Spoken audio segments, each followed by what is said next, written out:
So this is going to be a little bit of an update. I'll be moving the camera around for what I'm going to do and show you. But we're going to come back to the bench. First I'm going to show you some other thing going on. And we'll walk back over here. So hold on to your lunch. So this is a Moebius Seaview I built maybe when they first came out years ago. The issue is that it's over 3 feet long, so it doesn't, I don't have a model case or glass case to fit it in. It's just too big. So it generally sits on top of a shelf that's high up on a wall in another area of the house. But it's accumulated a lot of dust and everything, and I've had this idea in my mind, and in the next few weeks, hopefully, what I'm going to do is obviously clean it up. And now this thing is all, it has lighting in it, and this piece here, which I evidently glued down, but originally this would be for the 9-volt battery, which would power all the lights on the submarine. So I'm pretty sure they're probably all working. I know the two that are back here on the tail fin have already failed, but I believe the rest of them still work. And so I'll be looking into that. There's no way to take this thing apart, because once you put the lighting in it and everything like that, and then put it together and seal it up, that's pretty much it. If a light bulb or any electronics fail, you would probably destroy the model taking it apart. It just was never meant to be serviced, or I never cut it up or anything or modified it so that it could be serviced. If I built another one, I would probably do something like that if I could. Maybe take this whole top piece and cut it off and everything, but that wouldn't really help, because there's all kinds of lights inside the bridge here and stuff like that. Now this stuff here at the bottom, which looks like rocks, is actually spray foam from a can, which I sprayed out and I painted, although it's so dusty you really can't see any colors in it now. But that it's going to be a restoration necessarily, but it needs some TLC. I'm going to take it, clean it, and then I'm going to take it off this base. I'm going to remove it from that, make another base for it without all the rocks and everything like that, and something a little different. I may repaint it. I'm not sure yet. I'll have to see what it looks like when I clean it up. Now some people usually paint the submarine gray, but I painted it a dark blue, because really the thing about TV, especially back then, depending on lighting and what they were doing, it could appear anywhere between dark blue, light blue, medium blue, and gray, green, gray. It's a constant debate, but I typically paint it the color I like, and dark blue. If I wanted to paint it gray, I could just paint it with primer. I mean, that's really, most of them you see, that's what they look like. Look like somebody painted it with primer, and I did not want that look. So I went with dark blue so that it would not look like primer. Whatever. It's my model. I paint any color I want, right? So I'm going to do that. I'll check the electronics, see what's going on, and reroute some of this and make a new base and everything for it. And that's in the future, and I'll make a video when I'm all done. But I just wanted to show what it looks like now after sitting up there. Literally, it's been sitting on this shelf for several years. So I'm hoping that I'll be able to revive it. It's a great kit. It's a cool kit. When I got this kit, I would say it was expensive, but now, when you buy a model today for $100, $120, that's not expensive when you consider a car kit costs you $45. So, but back when I bought this, you know, the $120 or whatever it was for the model, I don't remember exactly, but it was over $100. You know, that was a lot of money, but nowadays modelers spend $100 like it's 20, so just the way things are.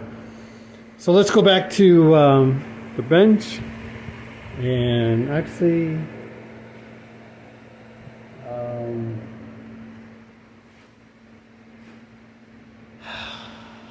that's what happens when you get old. Here we go. I'm going to set you down. So what I'm working on now is a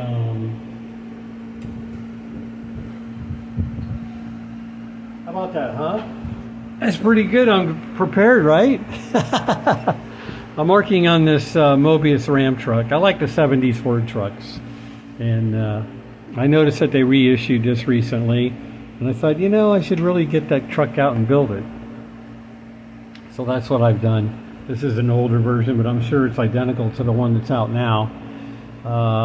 So far I've got the chassis done. When I first painted the chassis, I painted it semi-gloss black. But I did wash the body and all the major parts, like the ramps and the ramp bed and all the major body parts. I washed them in water with a drop of dishwashing liquid and stuff like that. I can tell you from experience, excuse me, I built, now the Seaview is a Moebius model.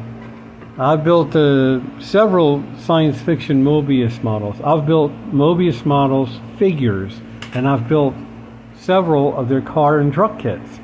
And I can tell you now that I don't know what mold release they use at the factory in China on Moebius models, but man, that stuff is nasty. So you got a Moebius model, I highly recommend you wash it. Now I washed all the major parts, but I didn't wash those small parts like the chassis and stuff like that. This whole chassis though, meanwhile, is molded as one piece. How about that? Pretty much. Not with the front and rear suspension, but I mean the whole ladder frame is one piece. It's pretty awesome. But then of course I sprayed it. I didn't use any primer because, you know, it's just going to be semi-gloss black. What do I need primer for? And yeah, that mold release bit me in the butt, man, because it was just like all up and down the side here and all nasty and everything like that. So I dipped it in water, washed it after the paint was dry, and then I just went ahead and painted it flat black, and it was fine. But yeah, I mean, I know some people, if you can get primer to stick to it, then you're not going to notice any mold release problems, maybe, as long as the primer will stick to the plastic and the mold release does not prevent that. But if you're going to paint plastic, now I will prime the bodies with usually Tamiya white primer. But if you're going to throw some paint on it right onto the plastic, like I like to do with Tamiya paints, those paints are made for plastic and they work great right over plastic most of the time.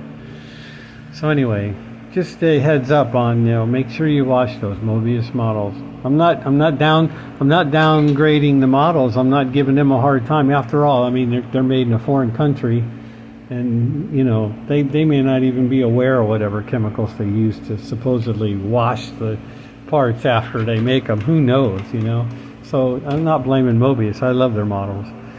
So, but this is what I'm working on. Got the front and rear suspension on it. I am working on the engine, and let's see. I've got it in this vise because I didn't like the way the intake manifold didn't seem to be sitting the way it should. But I've started on this. It's actually an FE block, and I was looking for 428 decals. I went through all my Ford decals. I have them in a bag, just 4 decals alone, one bag full of them. I separate them, and none of them say 428 on them. You know, the one that goes on the air cleaner. So but anyway, I wanted to change the decal on it and do that. So I did shave the or sand down the. I took the keyhole off because it was really tiny, and my initial project was to make a custom grill for this because I like this body, and I'm going to show you a picture. I'll pop it up here on the screen. And it was if you look at that picture, the body of the truck in that picture is like a 70s Ford pickup, but the grill is like a modern pickup truck, and then the bumper is like off a modern pickup truck, and these parts all mated together was really super cool looking to me, and I saved that image. But I think it's just beyond what I can make. I've tried different ideas and different parts that I have, and I think it's just gonna, no matter what I do, I think it's gonna stick out too far. It'll just look weird and be a weird nose on it. So I'm not gonna go that route. But I did shave off that, and I took the drip rail off the sides. I sanded that off. There were some little stuff here on the inside. There was it's hard to describe now because I cut them off, but there's, on these Ford trucks, there's like a ridge that runs right down here of plastic. And if you have a Moebius kit, you can look at yours and you'll see. And I shaved that off on both sides. So the hard part's getting sandpaper in here and trying to get all this smooth, but I'll probably run a little bit of putty in there and see how that works out. It already feels smooth, but until I primer it, I don't really know what it's going to look like. So I did do that, but that's about, I think, all the mods I'm going to try on it. I wanted to put a light fender flare on here, and I have one left over from a Ford van I had, and you know, it would probably work pretty good, but my fat fingers in the way. You know, I thought I could make this work, and I'm pretty sure I could, but I only have one. I can't find the other one. I don't want to buy an AMT Ford van kit just to get a fender flare, so that's all right. And this, I don't know if some people know this, but some of these Ford trucks didn't have this trim that goes down the side. It was actually concave, and there was no trim at all. And then they call this a bump style, where the trim comes out. There's a little bump in the body, and then there's trim. But that trim was usually like stainless steel, and then there was actually a black rubber insert that went inside of it. Not on every year, every model, just on certain ones. So, and the picture that I show before of the modern style take on the truck, I think it's an AI made image. It looked like it had that. So, but I think it was just a cool idea. But I don't think that's going to be possible in this scale. I'm not sure what I'm going to do with it because you really can't see. I see a line there, like that rubber is in there, but I'm going to have to check it out more online and check out some of my brochures, Ford brochures. I am working on the Jeep, but I'm keeping that separate. So this is all I'm working on right now is the Moebius truck. And here's the cool part too about this. I have these tires which were off a Bronco, and actually the tires and rims off a Bronco. And I know it's usually, I think it's a dually when you buy this kit, but I don't know. I'm not worried about that. But I don't know. I think I can get the cab to work for sure. But the hard part's going to be, I'm going to have to do something with the back to get it to clear that tire. So somehow I'm going to probably have to open this wheel opening a little more. And I may eliminate one of the doors or something, fill it all in and eliminate it just to do that. I mean, we'll see. That's the problem, you know. I can't build anything stock. I got to mess it up. I got to give myself a stressful thing, you know. So, but I also could just come make this hole bigger or something. I don't know. But that's the idea. I like the way that it's lifted, even though it's two-wheel drive chassis. I like the way it's higher off the ground, and I like the bigger tires. So we will see how that goes. And that's all I got. It's just a quick update. I just want to mention a couple of projects. I am doing something. I've been working a lot lately, so when that happens, I don't get any modeling done, or videos, obviously. And I, you know, if I make a video, I want to have something to show you. So that's it. I'll let it go there. Appreciate everybody watching. Thumbs up. Appreciate it. Subscribing. Appreciate it. And y'all have a good one. Later.